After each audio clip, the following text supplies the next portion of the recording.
Capítulo 254. O primeiro. Mais uma vez sendo o foco daquela conversa, Gold externou a sua impaciência, dizendo: a sua história é um artigo de fofoca sobre mim. Porque se for, eu não sei se chegará ao fim dessa vez. Endal deu um leve riso de canto, antes de responder. Eu sempre adorei a sua personalidade. Eu prometo resumir os detalhes, mas para que os Altian entenda o que tem dentro dessa montanha e um pouco sobre os deuses, eu preciso contar a história. Ai ai, desembucha logo. Gold suspirou e falou num tom contrariado. Desembucha logo. Impaciente, Zaltian deixou escapar aquelas palavras. Essa era uma oportunidade única de saber algo sobre o Gold. Eram coisas que ele nunca falaria em uma conversa. Endal manteve o sorriso depois que Zaltian pronunciou aquelas palavras, afinal, parecia que ele estava vendo a mesma pessoa, em idades diferentes. Sem nenhuma intenção de levar as palavras de Zaltian como algo rude, Endal simplesmente prosseguiu com a história. Eu consigo me lembrar da sensação que o meu antecessor teve quando viu aquele garoto. Era um desejo de explorar novas possibilidades e elevar a manipulação a um nível muito diferente. O garoto era devoto aos deuses como foi ensinado a ser. Contudo, ele sempre questionava o porquê daqueles escolhidos dos deuses terem tanto poder, mesmo sendo humanos normais. Se eles podem, por que eu não posso? Essa pergunta ficava sempre martelando na mente dele. Um mero sussurro de tais palavras já seriam o suficiente para que o meu antecessor marcasse-o como um herege e aplicasse a devida punição. Porém, o meu antecessor queria ver até onde aquele humaninho podia chegar. O garoto questionava constantemente, e isso atraía muitos problemas para ele. Os amigos dele não concordavam e tinham medo da simples pronúncia daquelas ideias e, um a um, eles se distanciavam e isolavam o garoto. E foi aí que o garoto passou a agir violentamente enquanto tentava convencer os outros ou, pelo menos, ser ouvido. Discussão após discussão, briga após briga e investigação após investigação. O garoto estava determinado a abandonar a crença cega nos seres divinos e a entender como tudo aquilo era possível, como tudo realmente funcionava, mesmo sem a interferência do meu antecessor. Por causa daqueles questionamentos e brigas, os próprios humanos começaram a punir o garoto e forçá-lo a seguir as doutrinas dos deuses. Esse garoto foi punido tantas vezes que, por não conseguir mais impor as doutrinas universais a ele, o escolhido dos deuses da sua região pediu para que o semideus que o abençoou autorizasse a execução do garoto. Aquela seria uma mera formalidade, pois todos já sabiam o destino de um herege, ainda mais quando ele persistia nesse caminho. A única coisa que precisava ser determinada era a forma da execução. Por decisão do semideus, foi determinado que o garoto deveria enfrentar outros hereges em uma arena, em uma batalha de vida ou morte, onde apenas o último de pé teria o privilégio de passar o resto de seus dias acorrentado.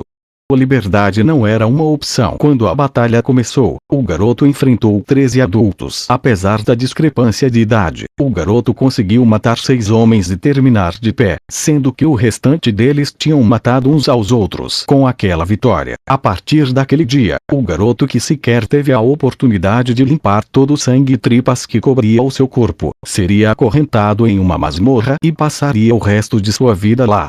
Um destino que talvez seja pior do que uma morte rápida. Levado ao cárcere onde passaria o resto de sua vida, o garoto caminhou sem dizer nenhuma palavra e sem nenhuma expressão.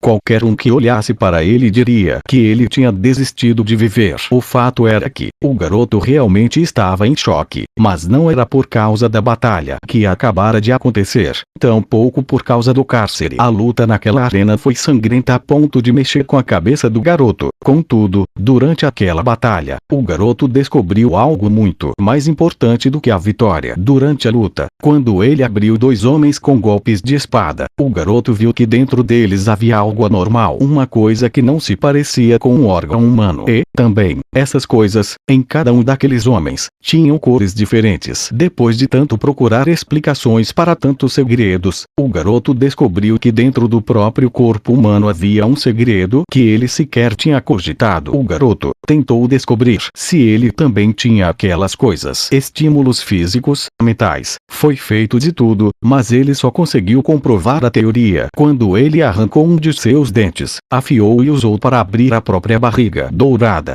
Ele descobriu que também tinha aquela coisa dentro dele e ela era dourada.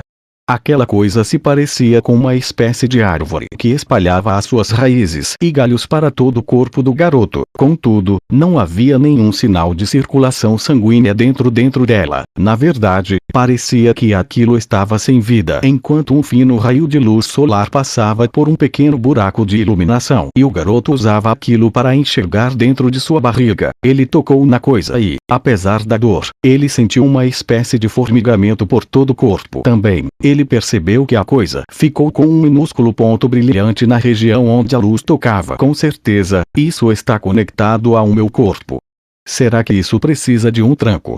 O garoto pensou, antes de colocar um pouco mais de força em seu dedo. Naquele momento, a dor que ele sentiu foi digna de um conto de terror, mas apesar do grito que ele soltou, ele tinha um leve sorriso estampado no rosto, porque aquele pequeno ponto brilhante tinha aumentado um pouco. Daí em diante, o garoto berrou de dor, porque para que aquilo talvez funcionasse, ele precisaria colocar mais força. O garoto gritou por quase um dia enquanto apertava aquela coisa, como se estivesse simulando os batimentos de um coração. Cada aperto era como ter os seus órgãos sendo esmagados. A dor era excruciante e, por causa do sangramento, o garoto estava tão pálido que parecia um cadáver. Contudo, a cada aperto e a cada pulsação daquela coisa, ela ficava mais e mais brilhante. O garoto estava decidido a fazer aquilo funcionar. O último estímulo foi dado quando o corpo do garoto finalmente sucumbiu à perda de sangue e à dor. O garoto caiu sobre uma grande poça do seu próprio sangue enquanto a sua visão ficava turva e o cérebro começava a se desligar. Fisicamente, o garoto já não tinha nenhuma força para resistir, mas mentalmente ele se agarrava em um fino fio de perseverança. Ele simplesmente não desistia. Depois de tudo que ele passou, desistir em um momento como aquele não era uma opção. O físico brigava com a mente do garoto. Enquanto o primeiro tentava desistir e acabar logo com aquilo, o segundo não se entregava e se agarrava naquele resto de vida que tinha sobrado. Pouco a pouco, o lado físico do garoto ganhava a injusta disputa. Porém, foi no momento em que a mente do garoto estava prestes a sucumbir, que a tentativa desesperada de permanecer vivo fez com que o que restava dele recorresse a qualquer meio que pudesse ajudá-lo, como alguém que busca algo para se apoiar e permanecer no chão. Finalmente, a alma do garoto viu um fio de luz a seu alcance e, sem pensar duas vezes, agarrou-o como se aquilo fosse uma corda de resgate. Aquele simples toque fez com que a alma do garoto sentisse um alívio indescritível e um poder inimaginável banhando seu espírito. Aquele corpo praticamente sem vida começou a emanar um fraco brilho e uma energia calorosa que, aos poucos, se conectava com tudo à sua volta. Pouco a pouco, o fio de energia que o garoto segurava ia se revelando e revelando os muitos outros fios que se ligavam a ele. O garoto, que já não sentia nenhuma dor ou desesperança, escalou por aquele fio de energia, até chegar àquilo que parecia ser um lago no centro de todos aqueles pequenos fios. Ele seguiu em frente, sem nenhuma dúvida, ele tocou no lago. O ato de tocar naquele lago foi o ponto inicial de uma descoberta que mudou não apenas a alma do garoto, mas todo o seu corpo. A terra, o ar e tudo que era material ou imaterial começou a fornecer energia ao corpo do garoto. Era como se o próprio universo quisesse que ele vivesse. A energia espiritual circulou pelo corpo do garoto, reforçando os seus órgãos, ossos e meridianos. O corpo dele começou a repor o sangue perdido e a se curar a partir do ambiente. Levaram-se 3 dias para que o corpo do garoto se regenerasse a um ponto onde um pouco de cuidado e um curativo fosse o suficiente para mantê-lo vivo. E foi aí que ele finalmente despertou. Os olhos do garoto se abriram e os seus sentidos estavam aguçados de uma forma que ele nunca imaginou ser possível. A pele dele parecia ter ficado mais resistente, dando-lhe a impressão de que mesmo que fosse espancado por dezenas de homens ele não teria um hematoma sequer. Também, a luz era tão familiar para ele que parecia parte dele, e ficar no escuro passou a incomodá-lo. Foi naquele momento, quando a luz emanada pelo garoto superou a pouca iluminação solar daquela cela, e criou um dia artificial naquele ambiente que, aos 9 anos de idade, sem a ajuda de ninguém, surgiu o primeiro e genuíno artista marcial da história. Endal pausou a sua fala, mas era possível sentir um profundo respeito naquelas últimas